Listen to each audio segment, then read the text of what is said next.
Good morning, नमस्ते, सत श्री अकाल, आदाब। कैसे हैं आप सब? उम्मीद है अच्छे होंगे। और भैया सपोर्ट दिखाओ यार, सब्सक्राइब करो, शेयर करो और कमेंट करना ना भूलना। चलो सुनाते हैं आपको स्टोरी और बताते हैं हुआ क्या। प्रीवियस पार्ट सुन ही लिया होगा, प्रीवियस पार्ट फिर भी बता दे रहे हैं। प्रीवियस पार्ट में ये कि हमारी अव्यांशी थोड़ा सा जो रैना को स्पेशल फील कराने के लिए उनको घुमाने लेके जा रही होती हैं, और उन घुमाने में भाई कोई और भी पहुंच चुका होता है उनके खुशियों में खलल डालने। तो चले, तो खुशियों में खलल डालने का तो मैटर बता ही दिया, ठीक है। तो आगे भी सुन लेते हैं कि आखिर हुआ क्या। तो चलिए, हमारी जो रैना होती हैं वो आइसक्रीम के खाने के लिए इच्छा जताती हैं। तो हमारी रैना कहती हैं चलो ले चलते हैं। अरे सॉरी, हमारी अव्यांशी कहती हैं ले चलते हैं चलो। तो उनको वो ले के अपने हाथों में, एक हाथ से बड़े प्यार से उनके हाथों को पकड़े हुए गाड़ी की तरफ बढ़ते हैं। और इधर से कंगना देखती है कि दोनों कहीं जा रहे हैं। अब उनके दिमाग में भाई खिचड़ी पक रही होती है कि कहाँ जा रहे हैं, ऐसे कैसे जा रहे हैं। तो अब उनके सोचने से क्या होता है भाई, वो तो निकल चुके हैं। और इधर ये आशीष भी जो होता है काफ़ी कुछ तैयारी थोड़ा बहुत तो वो भी बंदा समझता ही है, तो वो भी कर चुका होता है। डिनर का प्लान, म्यूज़िक, डांस, सब कुछ, शैम्पेन वगैरह सब कुछ मंगवा लिया होता है। और इधर जो हमारी मैडम होती हैं, कौन, अव्यांशी, वो रैना को गाड़ी में बैठाती हैं और एक आइसक्रीम पार्लर के पास ले जाके रोकती हैं। तो वहाँ से वो उनका फेवरेट चॉकलेट और अपना वनीला लेके आती हैं और उनको देती हैं। और वो दोनों आइसक्रीम एंजॉय कर रहे होते हैं। तो खाते खाते हमारी जो रैना होती है उनके फेस पे लग जाता है खाते वक्त, उनके नोज़ पे। तो वो साफ़ करने के लिए वैसे ही आगे बढ़ती हैं।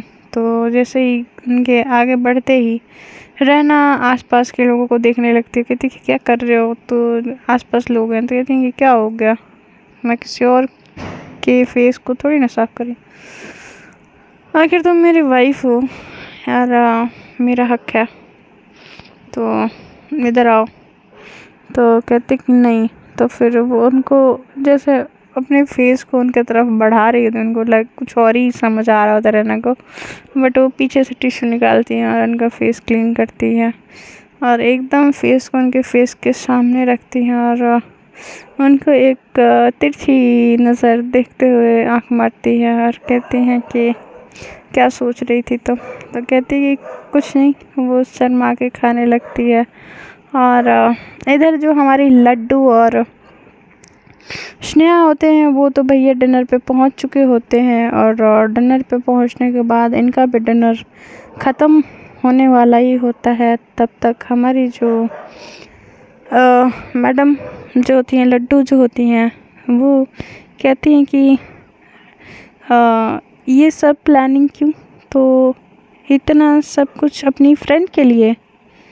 तो कहती हैं कि नहीं नहीं, ऐसा कुछ है नहीं, मेरी फ्रेंड के लिए ही नहीं, सच बोलूं।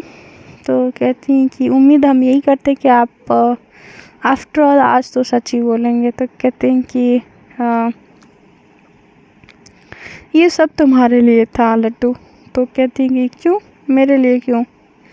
तो कहते हैं कि मुझे पता नहीं है कि तुम इस बात को कैसे लोगी या कैसे रिएक्ट करोगी। मुझे जब तक नहीं पता था तब तक तो मैं कुछ नहीं कह सकती, मगर जब से मुझे ये एहसास होने लगा है कि मुझे तुमसे प्यार हो गया है।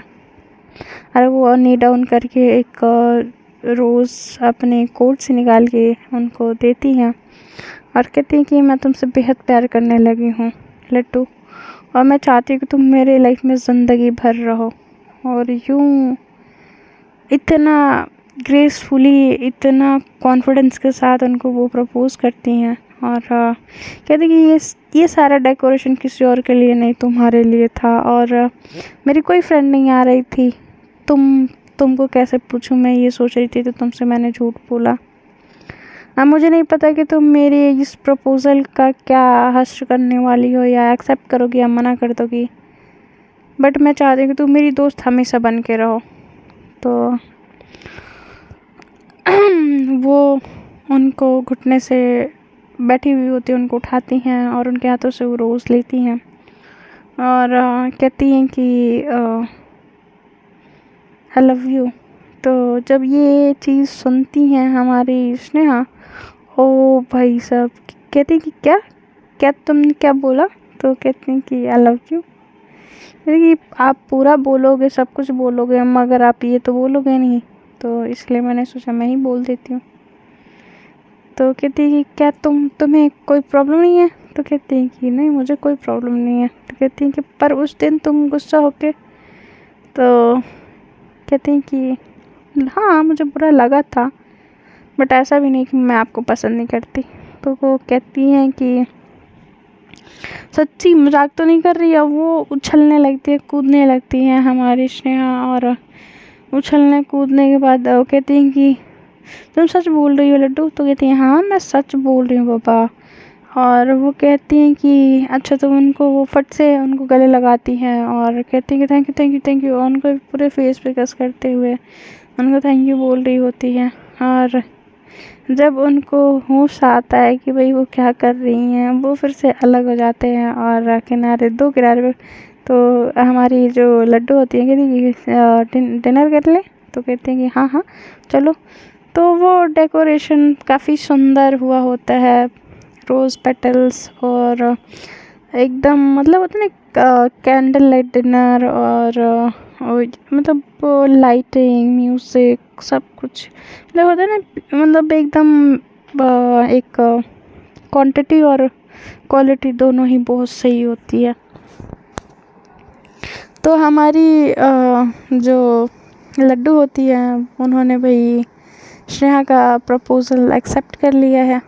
अब स्नेहा की तो निकल पड़ी और वो काफ़ी ज़्यादा खुश है। तो वो दोनों, अब उनका डिनर आता है और दोनों जो डिनर ऑर्डर करते हैं तो दोनों ही एक दूसरे की फेवरेट मंगवाते हैं और दोनों एक दूसरे की तरफ देख के हंसने लगते हैं कि हम दोनों एक दूसरे की टेस्ट जानते हैं। तो स्नेहा कहती हैं कि यकीन नहीं होता। तो कहते हैं कि कर लो, सच है। तो फिर अब हम आते हैं, ये इनका आइसक्रीम सीन ख़त्म होता है और थोड़ा सा अव्यांशी अब वो रैना के साथ वक्त बिताना चाहते हैं क्योंकि इतने दिनों में अब वो सारी चीज़ें जो ऊपर नीचे हुई होती हैं अब वो एक दूसरे के साथ वक्त बिताने के लिए तैयार होते हैं और अब उस वक्त में कोई और ना आए, इस बात का भी हमारी अव्यांशी बड़ा ध्यान रख रही होती हैं। इधर इनके दादा दादी चिंता जता रहे होते हैं मगर जया जी बोल रही होती हैं कि रहना है ना, सब संभाल लेगी। उन दोनों को उन सबकी चिंता ना करने के लिए बोलती हैं। और फिर इधर जो हमारी रहना होती हैं कहती हैं कि अब चलें? तो कहती हैं कि नहीं, ये तुम्हारे लिए एक सरप्राइज़ और है। अव्यांशी बोलती हैं। तो कहती हैं कि क्या? तो कहती हैं कि चलो गाड़ी में बैठो, बताती हूँ। तो कहती हैं कि ओके। तो गाड़ी में बैठते फिर गाड़ी वहाँ से स्टार्ट करती हैं। आइसक्रीम पार्लर से वो पहुँचते हैं बड़े खूबसूरत सी जगह पे, बड़ा खूबसूरत सा मतलब वो माहौल मतलब होता है। और हमारी रैना ने पूरा इंतज़ाम करके रखा हुआ होता है। वो एक ऐसा एरिया होता है जैसे समंदर होता है, मतलब होता है कि बीच होता है, पहाड़ होते हैं और हरियाली, मतलब कॉम्बिनेशन बना के। और जहाँ से वो स्टार्ट होता है एरिया, वहाँ से जहाँ तक उनका कैंप लगा होता है वहाँ तक लाइटिंग बहुत प्यारा किया हुआ होता है। और हमारी रैना पहुँचती हैं तो जैसे ही पहुँचती हैं तो गाड़ी आके गाड़ी का दरवाज़ा खोलती हैं हमारी अवैंशी। और अवैंशी जब गाड़ी का दरवाज़ा खोलती हैं तो उनको बड़े प्यार से अपने हाथों को बढ़ाती हैं और उनके हाथ को अपने हाथों में होल्ड करके फिर उनको नीचे उतारती हैं और कहती हैं कि देखते हैं ये चीज़ आपको कैसी लगती है वाइफ़ी। तो वो कहती हैं कि ठीक है। तो जैसे ही वो गाड़ी से उतरती हैं और देखती हैं कि भाई यहाँ से लेके वहाँ तक इतनी सारी लाइटिंग, बहुत रोशनी। और फिर चलते चलते कहती हैं कि फिर कैसा महसूस हो रहा है। तो हमारी रैना बोलती हैं कि बहुत अच्छा महसूस हो रहा है रैना, अरे सॉरी अवैंशी, आपने ये सब मेरे लिए किया। तो कहती हैं कि हाँ, और ये सिर्फ तुम्हारे लिए है और हमेशा तुम्हारे लिए होगा। तो कहते हैं कि थैंक यू। फिर वो चलते चलते जैसे ही वो कैंप तक पहुंचते तो कहते हैं कैंप। तो कहती है कि हाँ कैंप। तो कहते हैं कि यहाँ पे क्यों। तो कहती हैं कि एक्चुअली मैं सोच रही थी कि हम दोनों काफ़ी वक्त से एक ही घर में रहते हैं, ठीक है, और एक दूसरे को ठीक से जाने समझे नहीं हैं। तो कहती है कि क्या। रैना बोलती हैं तो रैना कहती है कि अच्छा अब याद आ रहा है। तो कहती है कि हाँ तो चले। तो कहती हैं कि हाँ चलो, बट मेरा मूड नहीं है। तो कहती हैं क्या यार रैना, ऐसा मत करो यार। तो कहती है अच्छा चलो ठीक है, तुम्हारा मूड नहीं है ना, मैं मूड देखती हूँ कैसे नहीं तुम्हारा मूड होगा। तो जैसे जैसे नज़दीक जाती हैं तो वो होता है ना कि एक कारपेट बिछी होती है, उसके साइड साइड कैंडल रखे हुए होते हैं और लाइटिंग होती है। फिर उसके बाद कैंप होता है। कैंप के जस्ट सामने ना छोटे छोटे कैंडल्स चल रहे होते हैं। ऊपर से सामने जो समंदर होता है और उसके साइड में पहाड़ होता है, ऊपर से जो चांदनी रात होती है, मतलब रोशनी रोशनी होती है। और इधर थोड़े इंतज़ामात भी करके रखी होती हैं अवैंशी। उन्होंने 2-3 बॉडीगार्ड अपने आसपास अलर्ट किया हुआ होता है। तो कहती हैं कि हम यहाँ रुकेंगे। तो कहती हैं कि हाँ तो चलो बीच घूम के आते हैं। वो दोनों हाथों में हाथ डाले हुए बीच बड़े प्यार से घूम रहे होते हैं। और घूमने के बाद वो कहती है कि आपको ये सब कैसे पता। तो कहती है कि एक्चुअली रैना, मैंने ना तुम्हारा डायरी पढ़ लिया था। तो कहती है कि बहुत गंदे हो, तभी तो बोल रहे थे कि बस मैंने एक पेज पढ़ा था। तो कहती है कि फिर मैंने एक पेज पढ़ने के बाद मुझे फिर दूसरा पढ़ने का मन हो गया, फिर तीसरा हो गया, फिर चौथा हो गया, इसकी वजह से मैंने पूरी पढ़ डाली। तो उसके बाद वो कहती हैं कि सही में बहुत बड़े वाले हो। कहती हैं कि हाँ वो तो मुझे पता है, तुम्हें नहीं पता था क्या। तो कहती हैं कि मतलब आप ऐसे ऑफिस में कैसे बन के रहते हो और ऐसे पता चल रहा है कि आप मतलब वही इंसान हो, नहीं पता चल रहा। तो कहती हैं कि अब दुनिया के सामने हम क्या हैं, ज़रूरी है कि अब तुम्हारे सामने भी वैसे ही रहे। अगर कह रही हो तो ठीक है भाई, हम वैसे ही रह लेंगे। तो कहती हैं कि नहीं, ऐसे ही ठीक हो, आप ऐसे ही रहा करो। तो कहती हैं कि ओके। तो उनको उनके कमर से पकड़ती हैं और अपनी तरफ खींचती हैं। तो उनके दिमाग में जो चीज़ें चल रही होती हैं तो वो कहती हैं कि चलें। तो कहती हैं कि नहीं। तो कहती हैं कि देखो रहना, मैं ना सही बता रही हूँ, बहुत मारूंगी। तो कहती हैं कि हाँ मुझे मारोगे। तो कहती हैं कि हाँ तुम समझ नहीं रही हो यार। तो कहती हैं कि अच्छा मैं क्या नहीं समझ रही, बताओ ज़रा। उनके कंधे में अपने बाहों को डालते हुए कहते क्या समझ रही, मैं बताओ थोड़ा बताओ मुझे। और ये लोग मस्ती आ रहे होते हैं। इधर कंगना जो सोचे जा रही होती है ये लोग कहाँ गए क्या करने, और अभी तक क्यों नहीं आए। वो ये लाइब्रेरी में जो उसका लॉबी होता है होटल का, उधर खड़े होकर वेट कर रही होती। ये अपना पूरा डिनर टाइम स्पॉइल कर चुकी होती हैं, बार बार वही चीज़ सोच के। मगर ये चीज़ कैसे क्या मतलब कुछ उनको पता नहीं चल रहा होता। वो उनको कॉल करने वाली होती हैं, तब तक उनके फ़ोन पे किसी का फ़ोन आ जाता है और इधर जो हमारी रैना होती हैं अभियांशी को छेड़े जा रही होती हैं, तब तक अभियांशी का भी फ़ोन बजता है। जब अभियांशी देखती है कि स्नेहा का फ़ोन है, तो जैसे स्नेहा का नाम फ्लैश होता है और हमारी रैना देखती हैं, भैया फिर से मूड उनका बिगड़ जाता है और वो थोड़ा दूर जाके खड़ी हो जाती हैं। और ये जब जैसे ही खड़ी होती हैं तो हमारी अभियांशी फ़ोन उठाती हैं और कहती हैं कि क्या हो गया, तू हमेशा तेरी गलत टाइमिंग क्यों है। तो कहते हैं कि अरे सुन तो यार मज़ा आ गया। तो कहती है क्या हो गया। तो कह रही है कि लड्डू ने मेरा प्यार एक्सेप्ट कर लिया। तो कहते हैं कि वाह, ये तो बहुत अच्छी बात है, कहाँ है लड्डू। तो कहती हैं कि यहीं पे बात करेगी क्या। तो कहते हैं हाँ हाँ बात करा। तो जैसे ही हमारी अभियांशी बोलते हैं कि और बन गई हमारी भाभी जी। तो कहती हैं कि क्या जीजू आप भी। तो कहती हैं अरे आपसे तो हमारे दो दो रिश्ते बन गए हैं और आप खुश हैं ना।